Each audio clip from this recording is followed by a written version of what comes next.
So thank you very much for that.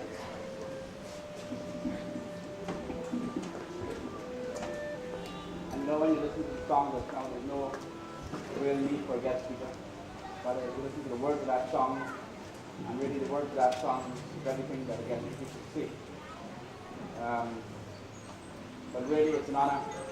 It's such an important occasion to the school to share a few thoughts with the graduating students.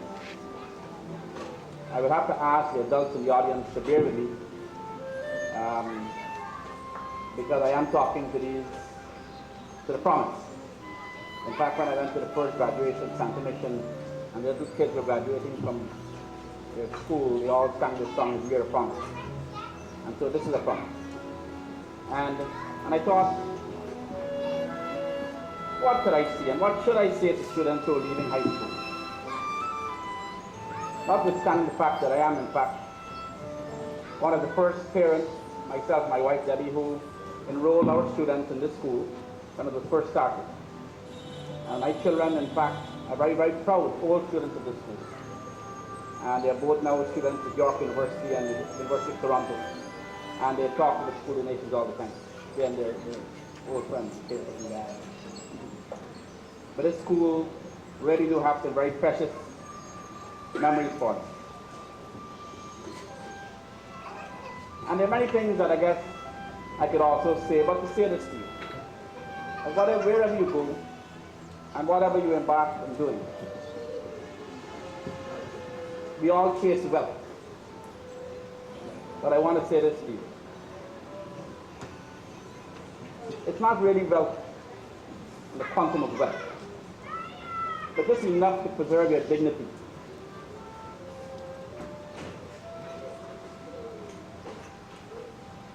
It's enough to live with honor, to be generous, and more particularly, to live with enough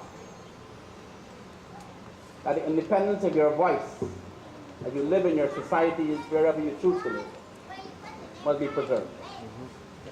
Because they say bad things and bad people only survive in societies when good people and people who know better do nothing about it.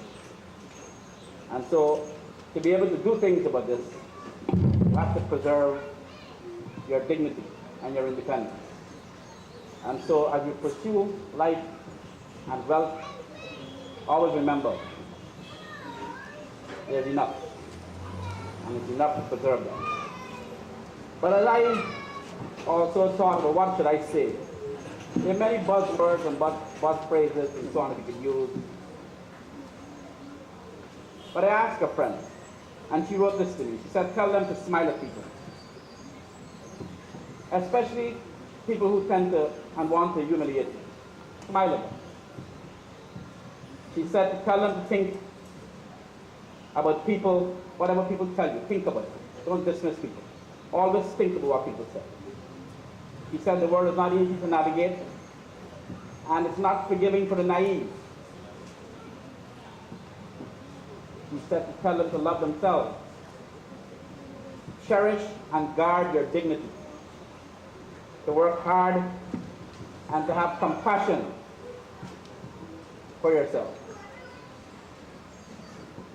So that when the time comes and you fail, and a lot of us do fail sometimes, that you will not paralyze yourself with resentment and guilt. And most of all, he said to tell them not to take anyone or anything for granted. He said this is a fleeting, transient world. Parents will not be here forever. Life is not guaranteed. It's one ride we get onto, and one time we get off. We do not know how long it will be, so be present in every moment of it. Live it with an aware mind, and honor the people that you love, and the beauty around you in the sky, and trees and flowers. Smell the air, and remember to be thankful for every minute. And as I read those words that she shared with me, I thought maybe, for me to really maybe be a little meaningful here, to you, share a few aspects of my own life with you. Maybe I might be successful in leaving you with some thought. And there are aspects in my life that is premised on attitude. All the education you get in this world means nothing without attitude. And you look at you sit over there and you sit with dignity. You're not sprawling your chairs, you're with dignity.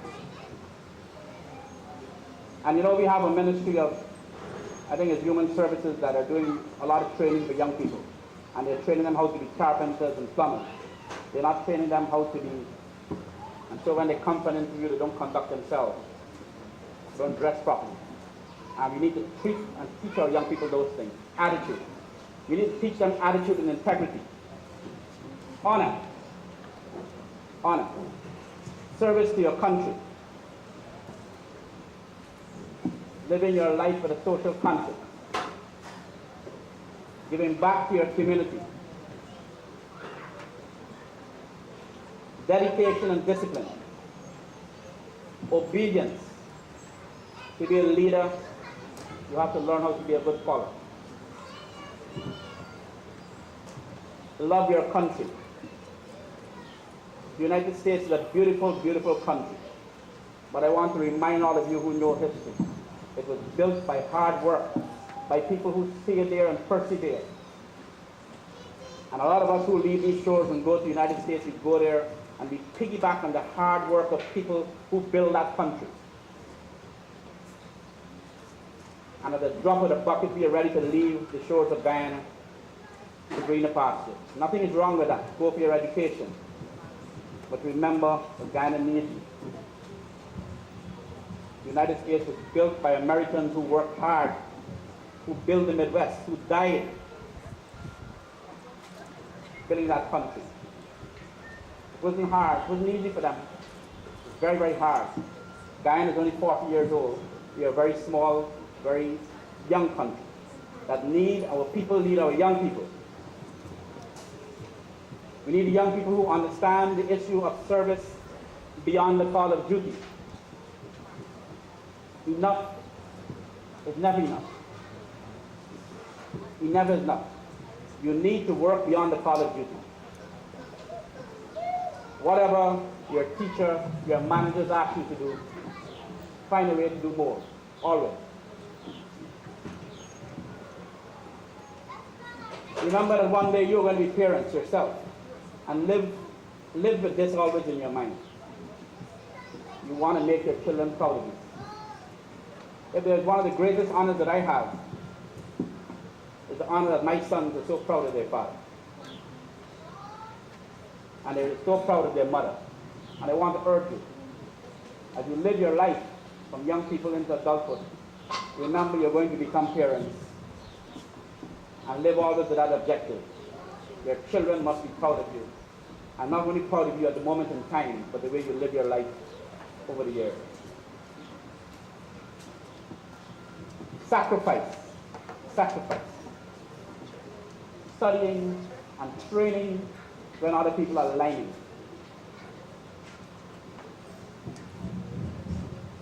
Can't tell you enough about it. If you want to move ahead in this world, you want to make a difference, there'll be a time for lying, and there'll be a time for partying. A lot of time. Make the sacrifice. Find role models who will inspire and motivate you. Find role models who will inspire and motivate you. And last, and very important, be positive people. There are people who are very cynical. They always look for the negative things. And in anything you could find negative. You could find people who are negaholics, and they pull you down. You're like parasites. Change them. Change them. Be positive. Be happy. It's very, very important in your life. Negative people, they're like a bad spirit. Get rid of them or change them. My own life, I've been very fortunate. I'm a recipient of a Government of Guyana scholarship to one of the best aviation universities in the world. I couldn't afford it, my family couldn't afford it. But when I got that opportunity, I took it to my heart and everything that belonged to me. And 12 of us was given that scholarship. And I went there and I studied hard. And you know, when I came back to Guyana, I went into the Guyana Defense Force.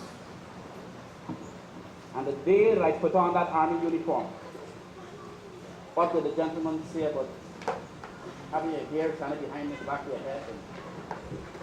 Well, let me tell you, the day that I put on my military uniform of the Guyana National Service, there was a proudness, pride that I felt in being able to give service to my country the way I did.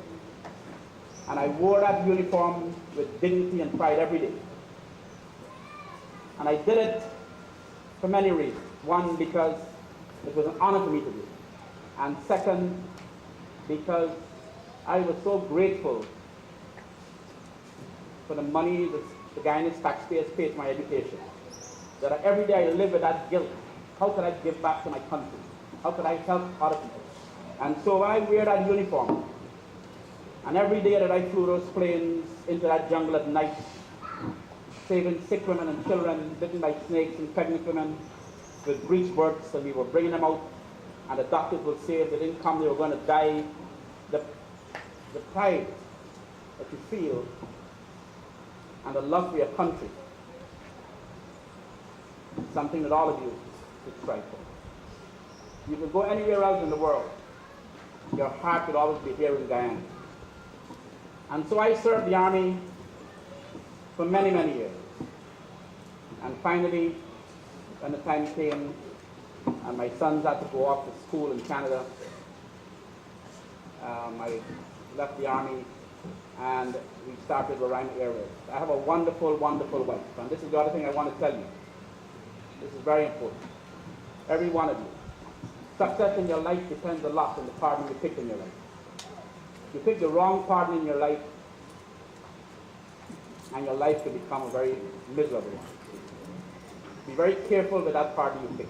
It's important. I was very, very fortunate. And we started Roraima Airways together. My wife Debbie is an aircraft pilot as well, a veteran jungle pilot, one of the first women who flew in command of the jungles of Guyana. And we started Roraima Airways with $50,000 Guyana. And I'm telling you this to say this. As you develop your life, people are looking at you all the time. And people are judging you all the time. And I never knew that. And when the time came for the dividends to be paid out, your reputation, which you must guard for everything that you own, your reputation comes into play. And I remember when I started Roraima Airways, my first aircraft was given to me by Benny Sankar. Benny Sankar was my friend. I didn't know him. I started to do some work with him as a consultant. And Benny Sankar gave me my first plane the way I own this pen. He said, take it. And pay me when you could. And I asked you to think about why would a man who don't know me, he didn't grow up with me, he's not my family friend, why would he do that? And then I started Roraima Airways with this one plane. And then another gentleman came to Guyana and he wanted to set up a helicopter operation in Guyana. A helicopter is about $1 million. And somebody said to him, why don't you go and see Gerry Gouveia? And he came and he saw me. And we spoke for a while, and when he was leaving, he said, you know, if you ever need a helicopter, let me know. And about 6 months down the road, a company came to me and said they needed a helicopter to do some work in Guyana. And I called this man. The man flew that helicopter into Guyana, $1 million, handed me the keys, he said, sign here, Gerry, and after we clear the expenses, whatever we make, we'll burst it half and half. Here, take the helicopter. Took his helicopter. Why not? And he left Guyana and started me around. And then I wanted to buy my second plane. And I wrote the bank in England and I asked them for a loan. I wanted $500,000. And the bank said they need a corporate guarantor. So I went to Gouveia mines. I was starting in Guyana in those days, and I asked them if they would guarantee this loan. On the board of Gouveia was Haslin Paris, Eddie Luckle, Donna Ramatar, David Fennell, Clifford Reese, and after a week they came back and said, Gerry, we can't give you the guarantee, but here's a check for $500,000, go and buy your place. Now why would they do that? And I'm sorry, I apologize to the adults in the audience if I sound egotistical in saying this, but I wanted to make the point to you, still around here. For those people who didn't know me, who were not my friends, were not my family friends, to have done that, it had everything to do with my reputation, with my integrity, with my discipline, with the fact of my integrity. They knew that I was not going to run away with this $1 million. I was not going to be irresponsible. And so all my life there were people who were judging me, and so the days came when they were going to judge me on those moments. The guy who left his helicopter here, he wasn't foolish. He came and he spoke to many people. When the government of Barbados started to look for an honorary consul, I didn't know that. They asked me if I would be interested. I said yes. And for 2 years they came to Guyana, they stayed in my hotels, they investigated me behind my back. And again, your reputation, always on the line. And for 2 years the Barbados security sued Guyana on my reputation. And then they appointed me eventually. I say that only to say to you that your reputation is always on the line. People are judging you, they're looking at you, they're observing you when you think nobody else is looking. Always. Always remember that. It's very, very important. And finally, Roraima Areas has been started, and somebody said to me, and again I'm going to tell you the vision. Somebody said to me, Gerry, back in 1991, 92, when you were conceptualizing Roraima Areas, how did you do this? I mean, why did you put all these pieces together?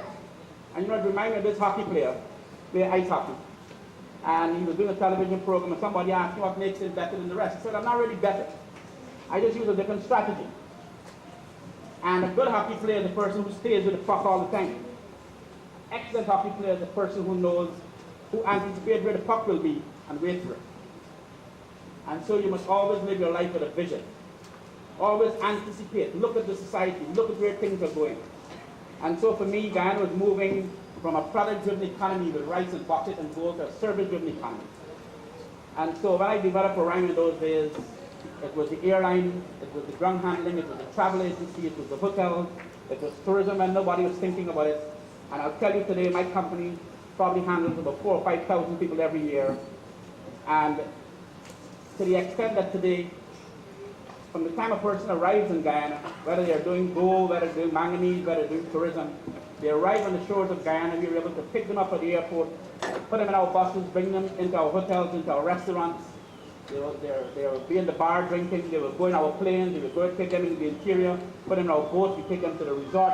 And when they're leaving the country, they're checking in at the check-in counter manned by Roraima Areas, and they're waiting in the departure lounge, an executive departure lounge, operated and owned by Roraima Areas. And that was vision. That was vision. So those are some indicators, those are some lessons I want you, as you embark on your life into your education, I want you to think about. And I also want to close by saying this to you, that Guyana today is a wonderful, wonderful place. A country that got challenges. Their challenges is 40 years old. America is 300 years old. There are other countries that are huge. We've had a lot of political challenges. But today, as I stand here to you, in front of you, I'll tell you, I'd rather be nowhere else in the world. Everybody who owe me and everybody I owe live here in Guyana. And I would say this to you, wherever you go, whatever you do not forget that there are 700,000 people still living here that need your help. And those of you who may want to bad talk Guyana, because you say that I'm bad talking Guyana because there are people who are punishing, but every time you bad talk Guyana in front of foreigners, you're hurting the very people you want to help. We have 130,000 people arriving at our airports every year, and it's been constant like that for many years. We need to take it to 200,000 and 300,000 people. And the only way we'll do that is by your word of mouth. Every one of you love your country. Thank you very much.